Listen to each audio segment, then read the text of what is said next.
very important press conference with Islamic Relief, Awal Creative Arts. Today, human. Families have been wiped out, and the situation is getting worse as famine looms over the people of Gaza. we will now be taking questions. First up is TN News. Hi, Hamza from TN News.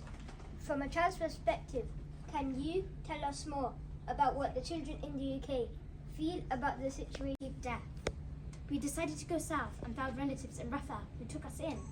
We didn't sleep much that night as we were exhausted from walking north to south. It was cold and we had no blankets or warm clothes. We had no money to buy anything from the markets.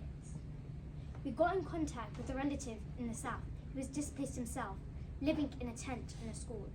The tent was made for 5 people, but he already had 15 people living inside. He made a small area for us. Rainwater kept seeping through the tent, and we slept on nylon bags, which my brother could enjoy when my mother came carrying flour, food and canned food for us. I had been craving them for months, thinking we might never eat them again. I was so happy with the new coat. I quickly put it on and prayed to Allah to reward the sponsor because he didn't forget us in these difficult circumstances. I'm not sure, but I had chills down my spine hearing the story of Miriam. There are many more stories like hers, and here's another I would like to share with you. Here's the experience of Ahmed, a 16-year-old boy in Gaza. This describes the conditions that people in Gaza are living in right now. My name is Ahmed. We fled our home in the northern Gaza Strip to the southern city of Khan Yunis. Then moved again to Rafah, leaving everything behind. If I was smoking cooking with an open fire, or how I dream of being able to enjoy fresh fruits and vegetables, and how I dream for the war to end, and I dream to live in safety and peace. And finally, I would like to share with you the experience of Yamna, an 8-year-old girl living in Gaza who wishes, and my brother and our cat. I live in the Gaza Strip in Palestine.